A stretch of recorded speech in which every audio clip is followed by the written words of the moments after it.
Our next speaker this afternoon is Tony Fahey, who's going to speak to us about social justice and the secularisation of Catholic ethics in Ireland.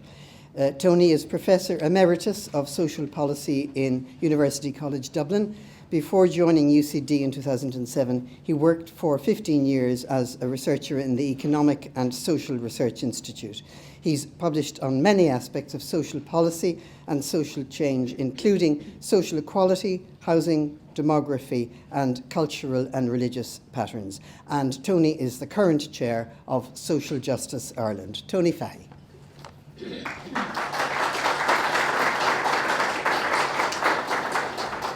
Thank you very much, Olivia. Thanks to everybody for coming along today. Thanks especially to Seán and Brigid for giving us the opportunity to think about, talk about, reflect on their work and take inspiration from it, I hope, and give them our thanks for it. Now, Michelle is going to be difficult to follow. I've been following her work over the years, and I think there's no one in the United States who has a more insightful and sympathetic take on the situation of Catholicism in America than she has. And I think she's given us a flavour of that today, and has been, I think, inspirational in her own terms, in her own right, in talking about this subject. Now, I came all the way from Chapel Lizard today to be part of this exercise, but Michelle has crossed the Atlantic specifically for this occasion, and we are deeply grateful to her for doing that. I will certainly be home before she is. Now, like myself, everybody here today believes that Seán Healy and Brigid Reynolds have done Ireland some service and deserve our recognition and thanks for that. I also believe, though, that while their work deserves all the encomiums it will get today, it also deserves something more than that. It warrants effort at understanding. What exactly have they done? Why was it important? What difference has it made to Ireland in the early 21st century? Now, today, in the 25 minutes or so I have available, I'm going to try to answer these questions at two levels. One level is about Brigid's and Seán's personal work for social justice. I would, again, simplifying quite a bit, I would say that during the ups and downs of social and economic life in Ireland over the past 40 years, they have done more to defend and enhance the social protection functions of the Irish welfare state than any two other individuals of their generation.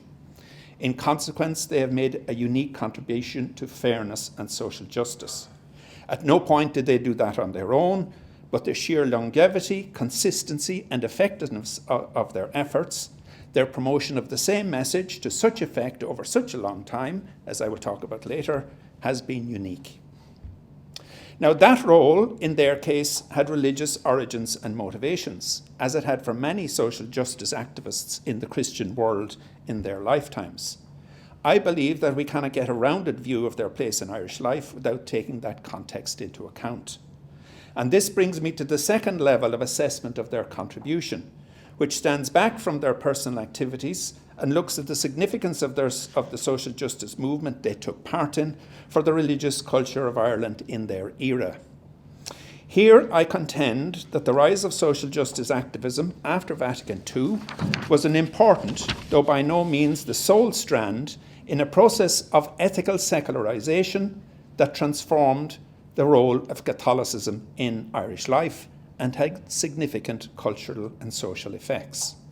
Now, by ethical secularisation here, I mean not loss of faith nor decline in religious practice, trends that, as Michelle Dillon has shown among many others, did not really take off in Ireland until the 1990s.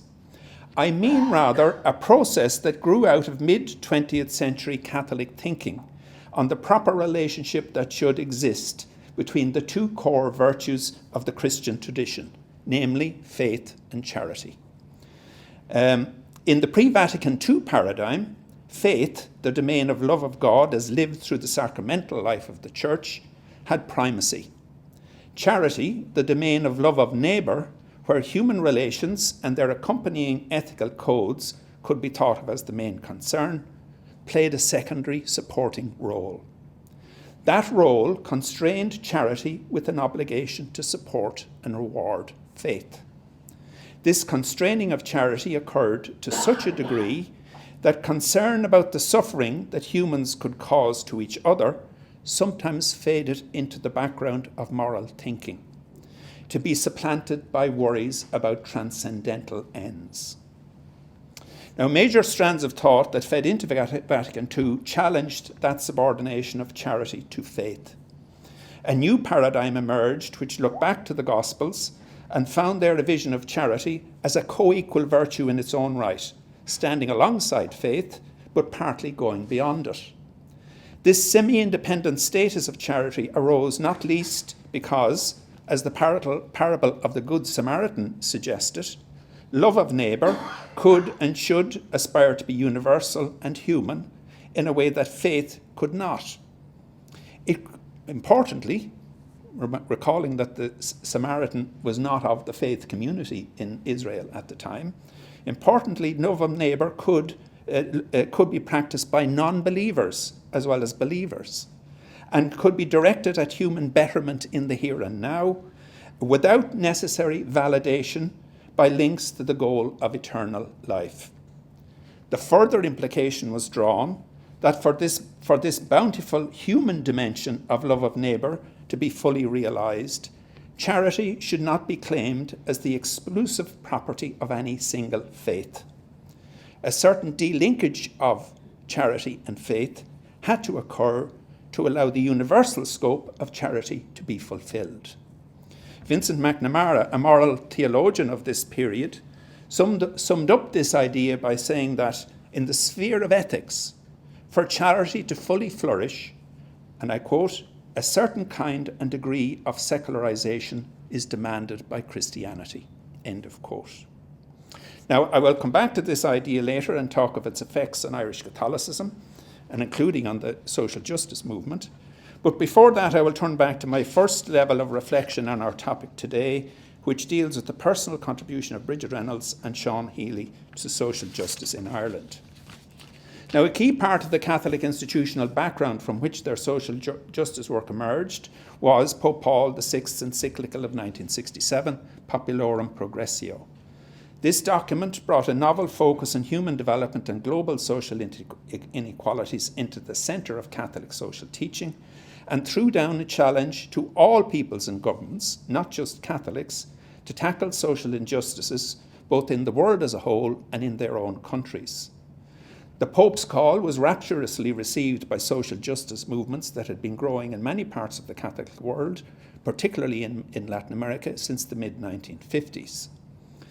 It took a couple of years for these new ideas to percolate into the upper reaches of the Catholic Church in Ireland, but by the end of the 1960s, the Catholic bishops had taken to those ideas with some enthusiasm and embarked on an impressive array of initiatives in the new mould. Now, these initiatives included the setting up of the Irish Commission on Justice and Peace in 1969, the holding of a conference on unmarried mothers in Kilkenny in 1970, which strikingly repudiated the Church's traditional harsh treatment of childbearing outside of marriage, the setting up of Trócaire, the Bishop's Third World Development Agency, in 1973. However, the initiative that most closely prefigured the social justice campaigns that Brigid Reynolds and Seán Healy would embark on a decade later was the setting up in October 1970 of the Council on Social Welfare. This was a subcommittee of the Irish Episcopal Conference that was charged with the task of advising the bishops on social welfare matters. The bishops appointed one of their own number, Dr. Peter Birch, Bishop of Ossory, as chair of the council. He had already gained a national reputation for his creation of Kilkenny Social Services, an umbrella body designed to coordinate voluntary and community welfare services in his diocese, and he had also sponsored the just mentioned innovative conference on unmarried mothers in Kilkenny. Under Bishop Birch's direction, the Council on Social Welfare soon had quite an impact. Its first and most significant act was to hold a 3-day conference on poverty in Kilkenny in November 1971. This conference would soon come to be recognised as a landmark event in the modern history of Irish social policy. Its centrepiece, and the President made reference to this period earlier. Its centrepiece was a presentation by Seamus O'Cinneide, then a young social policy researcher, who used social welfare payments to estimate that at least 24% of the population, and possibly up to 30%, were living in poverty. This was Ireland's first attempt at providing a social scientific definition and measure of the extent of poverty. Its revelation that the rising tide of prosperity of the 1960s had not lifted all boats caused shock and helped place poverty on the national political agenda. It especially energised the Labour Party, which entered government with Fine Gael in 1973. Taking charge of the Department of Social Welfare in the new government, the Labour leader, Brendan Corish, and his energetic lieutenant, Frank Cluskey, launched the largest expansion of social welfare provision to have occurred in the history of the state to date, inspired at least in part by ideas emerging from the Bishop's Council on Social Welfare. Frank Cluskey was also taken with models of community development that Bishop Birch had championed through Kilkenny Social Services. He secured newly available European money to fund a national scheme of local neighbourhood experiments in how to counteract social disadvantage. His pick to chair the national committee that would run these as they were called, pilot schemes to combat poverty, was Sister Stanislaus Kennedy. She had been part of Bishop Birch's team in Kilkenny Social Services since the mid-1960s. This programme, in effect, gave state recognition to local community development as an instrument of social policy. It provided a link in a chain of connection between the community focus of Kilkenny Social Services in the 1960s and a more institutionalised communitarian strand that emerged in Irish social policy in the 1990s, in which Brigid, Reynolds and Seán Healy took a central role. Now, the Bishop's Council on Social Welfare continued to work for much of the 1970s. It ran a second policy conference in poverty in Kilkenny in 1974, and this is the one actually that Michael D referred to a few minutes ago. I was actually at that conference, and I remember that Michael D gave the keynote address to the conference dinner in the Park Hotel that evening. I didn't get a chance to remind him of that. In fact, the Council held another conference in 1981 and produced documents on a range of social justice issues. The bishops also issued their own collective statements, most notably the joint pastoral letter of 1977, titled The Work of Justice. However, with the advent of John Paul II to the papacy in 1978, the Vatican's ardour for this kind of social justice activism cooled, at least you could say. Engagement in it declined among the Irish hierarchy, though as we will see in a while it did not disappear. This was followed by a shift in the institutional base for Catholic social justice activism. As the bishops stepped back in the early 1980s, the religious orders and Catholic lay organisations stepped forward. An important moment in that transition occurred in 1982 with the setting up of the Social Justice Commission of the Conference of Major Religious Superiors. The latter was later renamed the Conference of Religious of Ireland, or CORI. This was the event that in 1982 and 1983 brought Brigid Reynolds and Seán Healy into the field of social justice in Ireland. There was no institutional connection between the Bishop's Council on Social Welfare and the Social Justice Commission of the Religious Orders, but there was a close continuity between their work. The Reynolds-Healy approach picked up particularly on two strands of the Council's actions of the 1970s. One was an intense focus on income poverty as the core aspect of social disadvantage, and on state income support, that is the social security system, as the essential ingredient in a solution. The 1971 Kilkenny Poverty Conference has been credited with the rediscovery of poverty in the newly prosperous Ireland of the 1970s. As they began their work in Ireland in the early 1980s, Brigid Reynolds and Seán Healy grabbed that issue. They ran with it and made it their own. For the following 40 years, they did more than any other advocacy group to keep the problem of poverty in the public eye and to hold government to account in its efforts to deal with it. In 1986, for example, they instituted the practice of providing a post-mortem analysis on the government's annual budget the day after the budget was published, usually with a forensic focus on the likely impact of budget measures on poverty. This practice continues as a landmark annual event in the Social Justice calendar in Ireland, Social Justice Ireland calendar to the present. Now, the second key strand of continuity with the 1970s in the Reynolds-Healy approach was its emphasis on community. The neighbourhood-level pilot schemes to combat poverty that Frank Tusky had initiated in 1974 had come to an end in 1980, but the kind of anti-poverty work they represented continued to flourish in marginalised communities, quite often relying on European funding. By the 1990s, new forms of officially recognised local social partnerships had emerged to give structure to these activities, and these generated some excitement even about their potential or their promise as new participative mechanisms of local social governance. In the meantime, a social partnership process involving government, business, trade unions and farmers had emerged at national level, mainly in the effort to dig Ireland out of the fiscal and economic crisis it had experienced in the late 1980s. Brigid Reynolds and Seán Healy had strongly supported the local versions of social partnership that had emerged in this period, and in the 1990s they set about using the national level developments to bring this work onto a new plane. They joined forces with a small number of other actors, particularly the Irish National Organisation of the Unemployed and the Community Workers Cooperative, to lobby for a join-up between the local and national versions of social partnership. Quite remarkably, and I think this is one of the things that nobody has, to my mind, properly investigated or written up how it was achieved, that lobbying bore fruit in 1996, when the Fine Gael government of the day mandated the addition of what is called the community and voluntary pillar to the national social partnership process. Now, the consequence was that NGOs and representative bodies working for the poorest sections of the population, including CORI's Social Justice Commission, got a seat at the national negotiating table on a wide range of policy topics. This, to put it mildly, was an exceptional arrangement of social governance by European standards. I'm not sure if there's anywhere else where in Europe, I don't know enough about the details of welfare states everywhere else, but I would say with some confidence that it's very rare to find this kind of arrangements in place at national level anywhere else in Europe.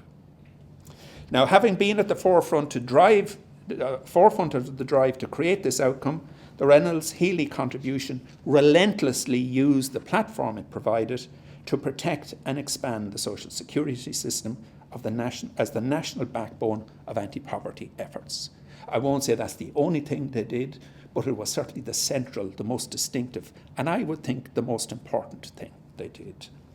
We'll hear more of this work later this afternoon, and I will not dwell on it now, but I would sum up the situation to say that the dozen or so years after 1996, during which national social partnership operated at full tilt, with the community and voluntary pillar having a secure place in the process, represented a high point of influence for the Reynolds-Healy advocacy programme. A build-up of social security provision in the early 2000s could be counted as one outcome which that programme helped to achieve. The cushioning effect of that build-up for those on low incomes when the financial crash came in 2008 could be counted as another. The national effects from these efforts were thus large and hugely positive. They give an indication of the scope and scale of what Brigid and Seán did over those years and continue to do until their retirement last year. On these counts alone, they can be said to have made a real difference. Now, there were other dimensions to their roles too, and here I return to the changes in religious culture associated with social justice activism that I mentioned earlier. I have already pointed to a rebalancing in the relationship between faith and charity, or to put it another way, between the sacramental and ethical dimensions of religious life as a central strand in Catholic religious change in the post-Vatican era. My view is that there is little appreciation in academic accounts of these movements, of how deep, how sudden, and how total they were in Ireland, and how transformative their impacts and cultural trends turned out to be. I will, in the time I have left, I will say a bit more about those. Now, the starting point from which these changes in religious culture set out can be hinted at by looking at the Manual of Social Ethics, a volume that was widely used in the 1950s and 60s in the training of Catholic trade unionists, business people, and socially influential professionals in what was then called Catholic Action, or Catholic Social Ethics. It was authored by James Kavanagh, a priest of the Diocese of Dublin and a protege of the Archbishop John Charles McQuaid. Now, we could spend some time detailing how the perspective of this manual differed from that of later Catholic activism in various fields, including social justice, but here I will focus on its fundamental point of difference. And this is its sacralization of Catholic ethics as an instrument of faith, to be practiced by Catholics, for Catholics, in the service of the goal of Catholic evangelization, under the guidance of the teaching authority of the Church. Quotes from Pope Pius XI in the 1930s are set out in the introduction to the manual to highlight these faith objectives and to highlight the primacy of Church teaching in defining what those objectives entailed. And here I quote just briefly from the introduction to the manual.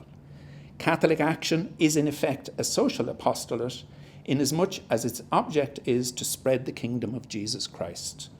It must therefore make it a chief aim to train its members to fight the battles of the Lord. If the manner of acting of some Catholics in the socio-economic sphere has left much to be desired, that has often come about because they have not known and pondered sufficiently the teachings of the sovereign pontiffs on these questions. End of quote. Now, James Kavanagh, who wrote this manual, was appointed Professor of Social Science in UCD in 1966, but by then Vatican II had happened, and his manual soon transitioned from an authoritative document in the 1950s to a relic of a bygone age. As professor in UCD, he and his department developed a close working relationship with Kilkenny Social Services, and in fact, that's an interesting part of the history of the department that I was part of for a time. In 1970, Bishop Birch drafted him onto the new Council for Social Welfare, and in 1971, he chaired, James Kavanagh chaired, Professor Kavanagh as he then was, chaired the subcommittee of the Council on Social Welfare that organised the 1971 Kilkenny Poverty Conference. The nature and content of that conference showed that a new Catholic understanding of social action had arrived and taken over. In the programme for the conference, all reference to evangelisation and the quest for eternal life as a goal of intervention was gone. All reference to papal authority as a guide to intervention was equally gone. Instead, human betterment in this life, in this instance, in the guise of relief of material poverty, took over from salvation as the core objective. Human experience took over as the guide to how that objective should be achieved, in this instance in connection with social policy analysis of state-directed income distribution measures. The validity test for ideas in this new field lay in empirical analysis of what worked, not clerical pronouncements on what offended God. One important linkage with faith remained, and this is a critical feature. This was represented in a talk to the conference of 1971 delivered by Sister Stanislaus Kennedy, which dealt with the Christian imperative to treat the sufferings of the poor as a profound moral challenge. That is, she dealt with the background, why, of Catholic intervention in this area, but not on the proximate what or how. In sum, as Sister Stan's talk made clear, the motivation for action in regard to poverty on the part of the Council of Social Welfare remained strongly religious, and its ultimate rationale was based in Christian notions of virtue, and again, particularly the virtue of charity. Yet all the Council's operational content, its objectives, methods, partners, audience, and intended beneficiaries were formed outside the penumbra of faith and were informed by an ethical and intellectual commons that crossed denominational boundaries and was both added to and drawn from in the conference. This operational content, in other words, was in its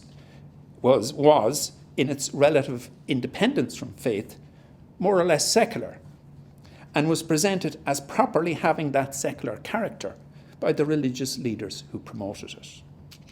Now, there were many instances in the early 1970s which reflected the same pattern of religiously driven ethical secularization and illustrate how quickly and totally that pattern took hold in Catholic thinking in this period. I would suggest, in fact, that the suddenness and near totality of this transformation was its most remarkable feature. In 1971, Archbishop McQuaid issued a furious denunciation of calls for legislation for legalization of contraception in the service of responsible parenthood among married couples. This was a significant legacy from an older approach, but it was also more or less the last of its kind. At no time since has an Irish bishop addressed his faithful in such uncompromising terms, or laid down a dogmatic guide to ethics based on a standpoint of faith, with no regard to the human, or with little regard to the human dimensions of the issue at hand.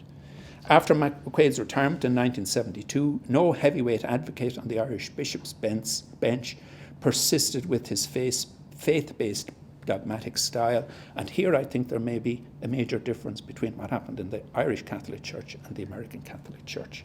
Faith remained much more central to the perception of a faith, sort of in domination over charity, remained much more central to at least some sections of the American Catholic Church than was the case in Ireland.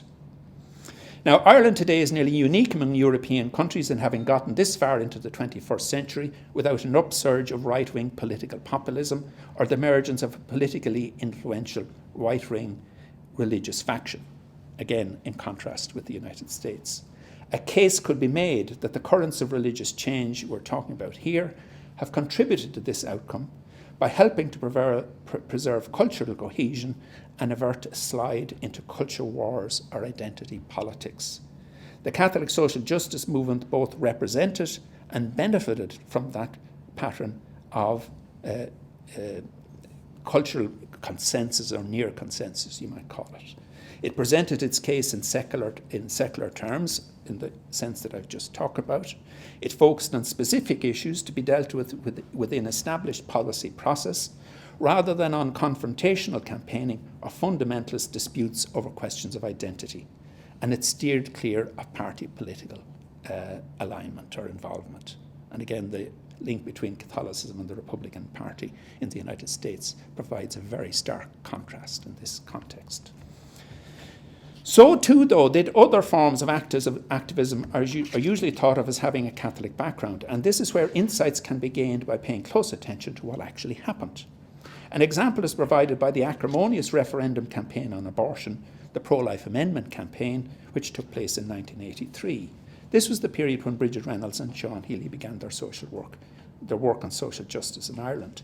Much excited commentary arose at the time about how divisive this and later similar episodes of sexual moral debate were, and how their outcomes represented a triumph of reactionary Catholicism over the forces of progress and enlightenment. And I'm nearly there.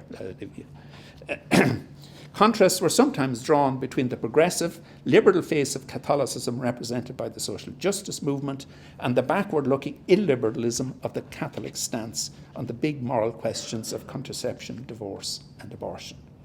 In retrospect, however, when we compare Ireland's episodes of national debate on these issues, including the referendum campaign on abortion in 1983, when we compare those with what happened under similar headings in other countries, including, for example, the United States, what stands out is how fleeting and superficial the divisions they created proved to be.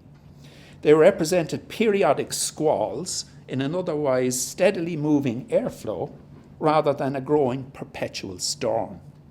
And here too the contrast with the permanent turbulence caused by abortion activism in the US is a case in point.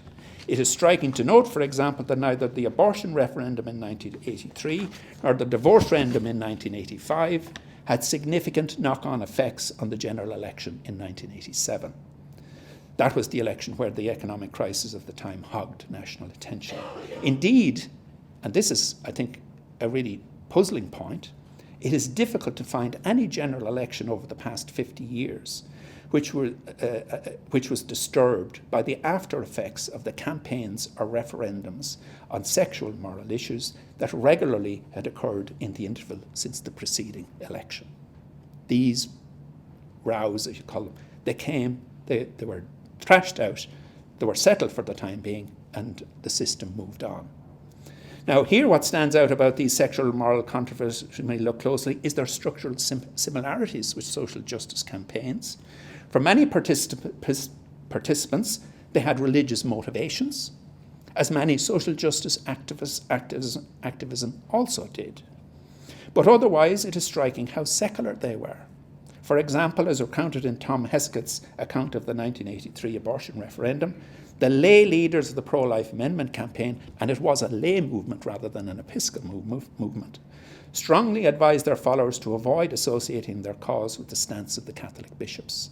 John O'Reilly, for example, the backroom organiser of PLAC, warned PLAC activists that it would be, and I quote, the kiss of death for their campaign to be seen as mouthpieces of the bishops. Now, I must say, this is really a surprising stance for a devoutly Catholic member of the laity to adopt.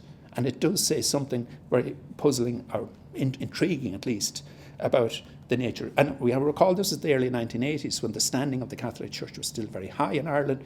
Church attendance was still nearly universal, so there was no undercurrent of secularism.